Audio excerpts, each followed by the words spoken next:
you were pointing the other way. Right, now then, part 3. Let's just have a recap. I've gone to Holland, had a great time. That was video number 1, or I didn't title it video number 1. And I didn't take my passport with me. I hope this isn't too noisy on the camera. Video number 2 was my attempt to get back into the UK via Stena Line, and failing miserably, despite the best efforts of the Dutch police, whom I've still got to fill out that form to thank them, because they really did put themselves out to try and help. So hold on a second. Oh, sorry about that, the camera was in the wrong place. Wrong place, right time, wrong place. Either way, yeah. So despite the best efforts of the Dutch police and the military or whatever, I couldn't get back. So that's the recap of part 1 and part 2. Now is part 3. Part 3 is I'd decided to go to Dunkirk, where I entered France, and my logic was, if they let me into France, then they'll let me back into England, because that's just my logic. Rightly or wrongly, I didn't know if they were going to, wouldn't, I just didn't know. So it was a chance. Now by this time it was fairly late. It was getting on late, and I knew that against all advice, I had to travel in the dark. Now, when you're in a strange country, well, not strange country so much, but when you're in a foreign country and you don't really know where you're going, you're just following your twat nav, it's always best not to do that in the dark, because you don't know where you're going. It's pitch black. You can't see any kind of, landmarks, or that's that way, that's that way. So you're in a world of your own, and it's not dangerous, but it's just not a good practice to do. When you're in a strange place, always travel in the daytime. Now, I went against that because I wanted to get home. I'd had enough. I wanted to go home. Right, now, that is where we are now. I'm on my way from The Hague to Dunkirk, and I'm relying on TwatNav. This is where we are now.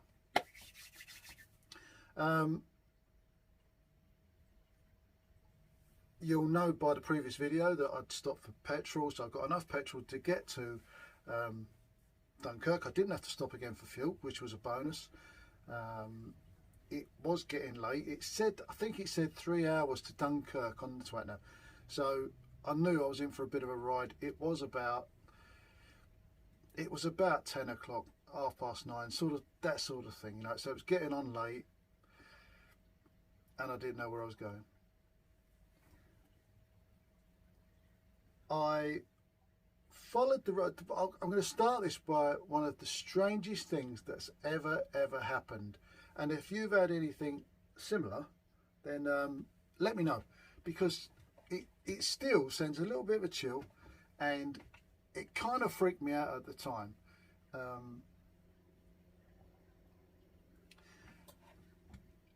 When they have road works and road closures and all that, they're not like it is in England. When they say roads closed, they've dug up the road, but it's not always like that in the foreign countries. Sometimes they'll say road closed, but it's wide enough to get a bike through, or whatever, walk through. So they're not the same. Well, I was going down this road, it's dead straight, and about a mile before the actual barriers, there was these, what do you call it, the barriers across the road that go halfway across the road. What do you call them things? Anyway, you had them going across the road halfway in your lane saying road closed ahead, and that happened every, say, I don't know,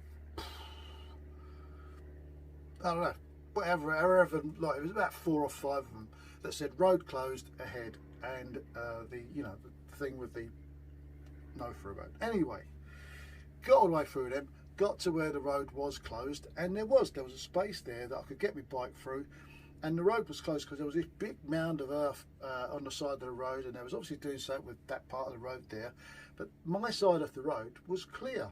So I went through the barrier, drove around the barrier, went through the other side, and it was the same the other side. There was enough room for me to get past, so I just went, and I followed on down this road. Now, as I'm leaving this junction, or this road closure, there are signs on the other side of the road: road closed, road closed, road closed. So they'd obviously done the same thing the other way, but it didn't bother me. I'd got through, so I've got to stop saying so.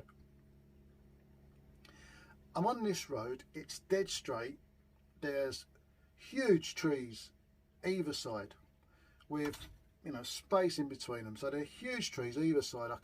I'd full beam on so I could make out the shape of these trees and either side or whatever, and it was dead, like I said, it was dead straight, and it was an avenue where the trees are, you know, they envelope the road, but they were really tall, they were really big trees. I'm halfway down from what I can see is the end of this avenue, and something hits me on the helmet, something hits me on the head, and it hits me very, very hard. It hits me hard enough to make my ears ring like a bell. I couldn't hear anything apart from this ringing. It was piercingly, you know, piercing my brain, this ringing. My helmet felt like it was shaking on my head, and I had this ringing in my ears. I didn't know what it was.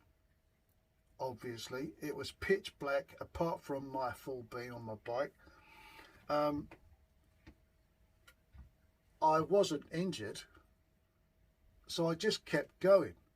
I just kept going, and I thought, well, whatever it is, I'm all right. I'll just keep going, and I'll check my crash helmet when I stop. So that's what I did. I just kept going. And all the time I'm going, I'm thinking, well, what could it be? It could be a bat. It could be a bird of some kind. It could even be some Belgic bloke in the woods hunting rabbits, and he's took a shot at me with his gun. It could be anything. It could be anything. Like I said, I didn't see anything, but that was it freaked me out. It really did. I'm going to say kind of luckily freaked me out, because it freaked me out enough to take my mind off of what was going on with regard to me being lost without a passport in Belgique or France or whatever. So anyway, it took my mind off that. But I had to keep going. I kept going. I did stop once to put a jumper on because it got bloody cold, bloody chilly, which again is why you don't travel overnight, because you park up at the side of a road. I was on the side of the road on the on-ramp to a highway, to a freeway, motorway, whatever they call it. So I stopped there at the side of the road. I had my lights on, but still, there's lorries, cars, and they're flying around these bends. You just don't know. So you've got to keep your wits about you. Managed to get a jumper on, get back on the bike, off I went. Before too long, I'm seeing signs, Ferrypool, England, you know, all them signs that you see to Dunkirk, home. I'm pleased.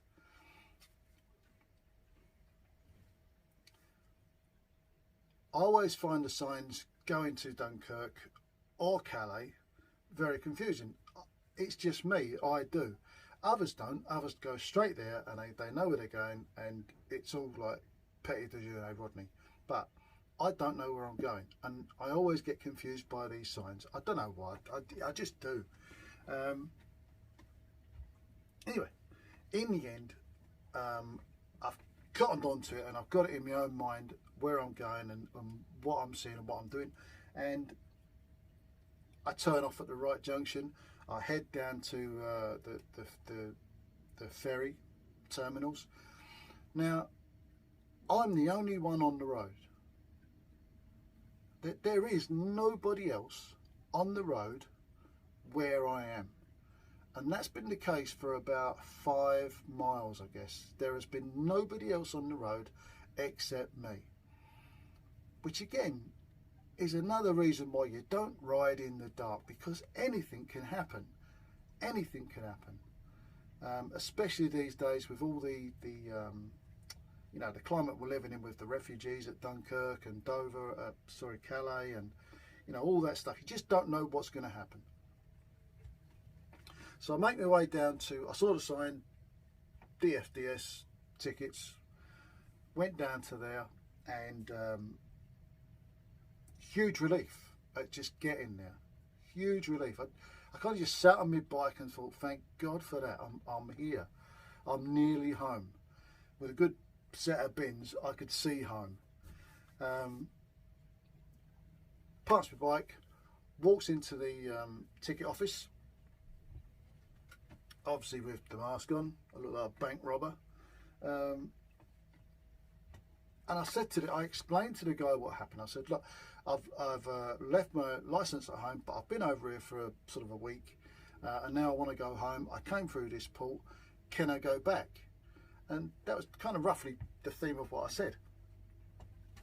And what he said to me, he said, well, he said, and I'll tell you something. He said, what really threw me was that I've been listening to Dutch voices and German voices for 5 days, and then suddenly he's the first guy I speak to, and he's speaking Franglais, and it threw me because I had to think about what he was saying.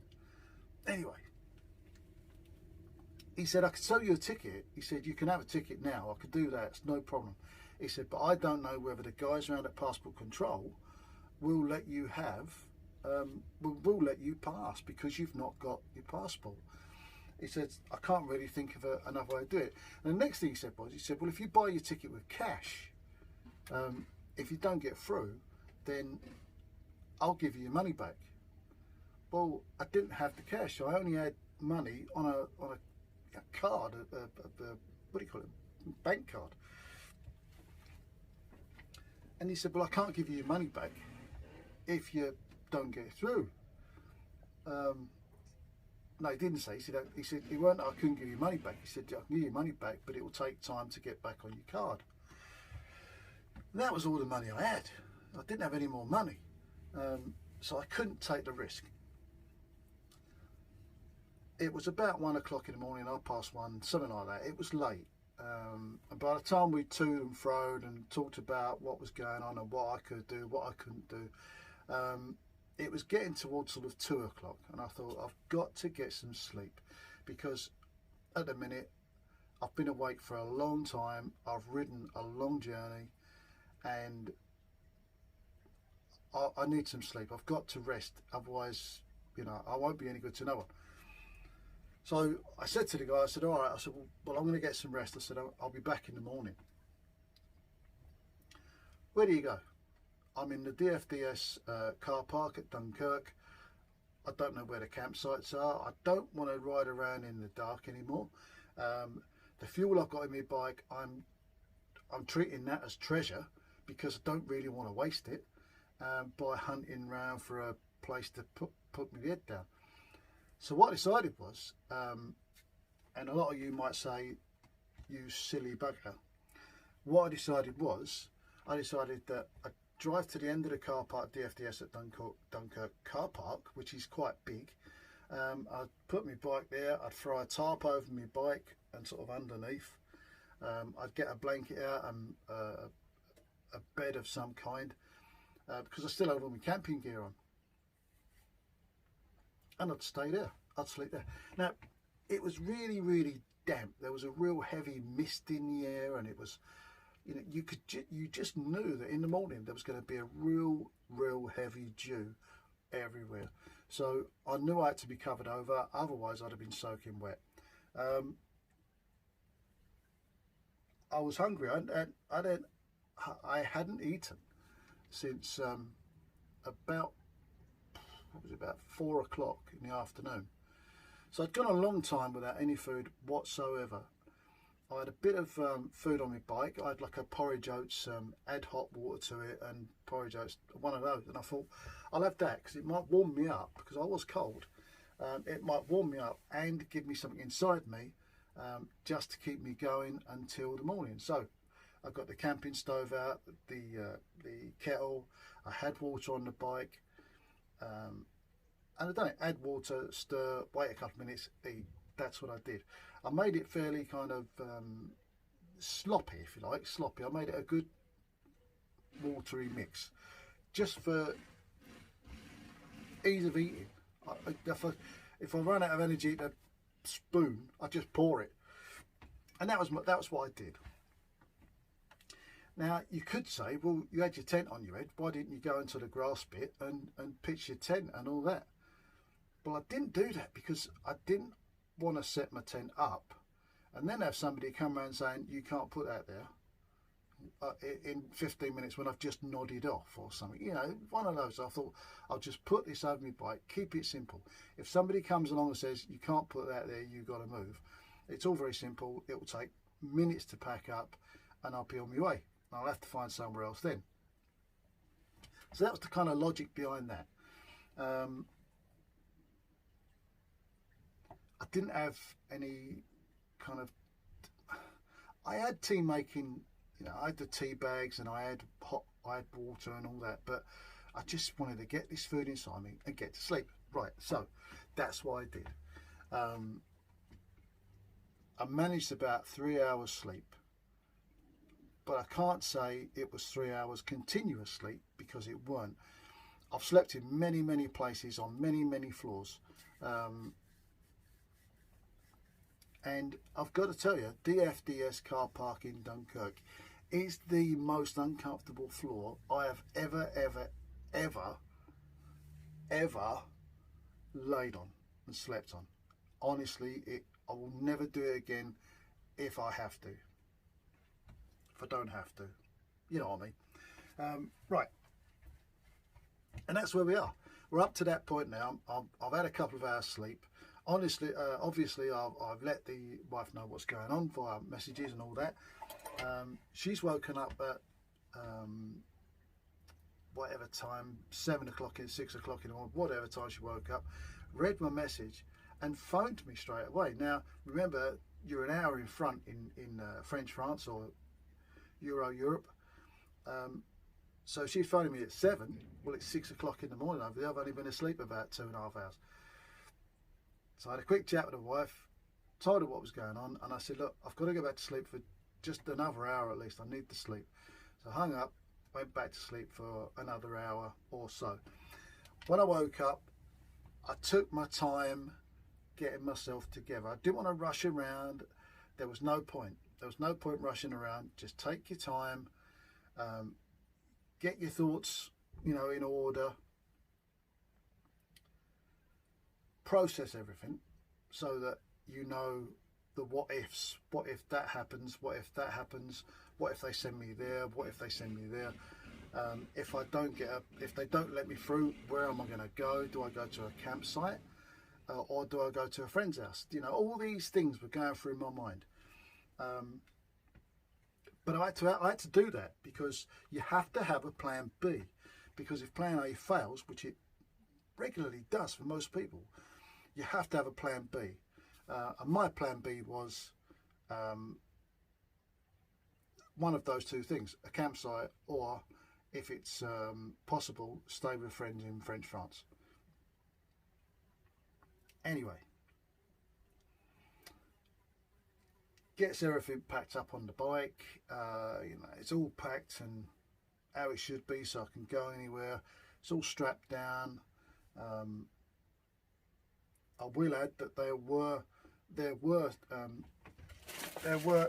either security people or people from the port watching me overnight and in the morning. They've obviously got cameras there, so they knew what I was doing. Anyway, strapped all that down, rode the couple of 100 yards over to the ticket office, and when I walked in, there was a new team on shift, because you know that the shift work and all this. There was a new team on. Lovely young lady behind the behind the screen. I couldn't quite work out why they wore masks behind the screen to talk to you, because there was like 6mm glass between us and them. Anyway, and again, I explained the situation to her. You know, this, that and the other, the passport, I've been here, done that, I want to go back, blah, blah, blah, blah. I said, I've got a driving licence. I said, but obviously I haven't got my passport. What can I do? And she said, well, it'd be helpful if you had a photo of your driving licence. And I said, well, I have. I said, I showed the guy last night. She said, well, if you've got a photo of your passport, sorry, not driving licence, passport, then you got that and your driving licence, you should be all right. And I thought, well, what was all the fuss about last night then? What was all that fuss in bloody Stena all about then? If I've got that on my phone and I've got a driving licence, she says, I'm fine. So if the glass weren't there, I'd probably kissed her, you know, mask to mask, as they do in French. So I said, great, fantastic. Let's get a ticket organised. So I got the ticket organised with some help from family, who I love dearly. Thanks, Tracy. You are top of the sister list. And went round to the barrier, the passport barrier. Now, when I get there, you'd think, oh, that's it then. You know, you're through, aren't you? Got your ticket, you're on your way. No. No. Gets to the passport control and he says, yeah, they've phoned us and told us about you. You're the bloke that hasn't got a passport. I said, yeah, that's right. I said, I haven't. I said, but I've got my driving licence. I said, I've got a picture of my passport on my phone. So he said, well, let's have a look at them then. So I've given him my driving licence and I've given him my phone. And then he said, can you wait over there for 5 minutes?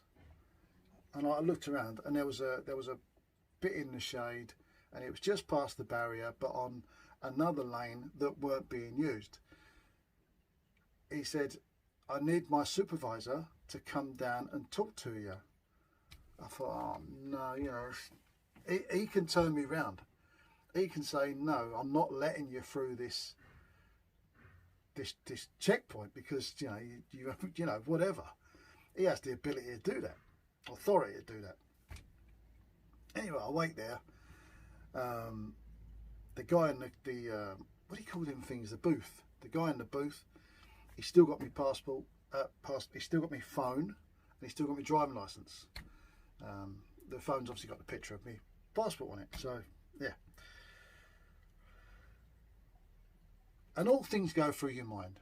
You know, he's going through my phone now. He's a customs officer. He can go through your phone and check all your phone, see where you've been and who you've been with, and check your calls and all that. You know, all them things go through your mind. Anyway, supervisor turns up in the van after about 3 or 4 minutes, and as he gets out of the van, he trips over the curb. Well, I laughed and I went, "You don't want to do that." And he went, "Well," he said, "that clears that up." I said, "What clears what up?" He went, "I had to come here to check that you're really English." I said, "Well, yeah, I'm bloody English, all right, yeah." And he said, "Oh, it's all right then." He said, "No problem." He said, "I'll just talk to my colleague in the booth and then we'll get you on your way." Well, the relief that just floods out of you at that point, because you know you're going home. It's unbelievable. It's an unbelievable feeling that you just get. It's like standing in the shower and letting it all run off you. It's just brilliant. I'm waiting there a little bit, and I said to this guy, I said, "Oh," I said, "he's still got my phone and driver licence in there." He went, "Oh," he said, "you don't need that now." He said, "You can have your phone back." And I said to him, I said, "He's going through my phone to see if I've got any dirty pictures of my missus." And he laughed, and I said, "He'll be worried if I have dirty pictures of his missus." And I thought, no, don't say that, Ed, because he might get the hump. Anyway, he gave me my phone back, gave me my driver licence back, and then he gave me this letter. I got it, I don't know where, it's indoors. And it's a letter saying that this guy, he said, you'll need this at Dover. If they get pulled over at Dover for your passport, you will need this. And all it says is this guy's a British citizen and he's not got his passport, but he's all right. That's what that letter says. So with huge relief, I go through there, and what I did do, you got French customs in Dunkirk, and they're the ones that pull you over and search you on the way to England. Well, as I got towards him, he waved me through, but I didn't go through. I stopped, and he said, "Have you got a problem?" I said, "No, but I've stopped at everything so far. I thought I might as well stop at you and say hello." And he laughed, and I thought, right, that's it. He's laughed. I can go. And I queued up, and that was aisle 20. I just waited for the ferry. The ferry was about another hour there, so I just waited for the ferry. And as soon as I got on the ferry, it was almost their time, almost there. I didn't celebrate the fact, you know, in your own head you go, yay! I didn't do that because I still had a 3-hour ride from Dover, and anything can happen when you're on a motorbike. So I thought, no, I won't celebrate until I actually get home, get my bike in the shed, and I'm having a cup of tea indoors with the missus stroking it, well, and the dog, which ain't here today. She's in there. Anyway, that's it. That's the story. Let me know if you've had similar experiences with you know, passports and everything that I've talked about over the last 3 videos, but let me know. It'd be nice to know what other people have experienced. Yeah, but there you go. That's part 3. I hope you enjoyed it, and I'll be back soon with something else. Who knows? Who knows? Who knows? Right. Thanks, guys. I'll see you soon. Bye-bye now. Still recording. You're still recording. This should be on, but it's not. You're still recording.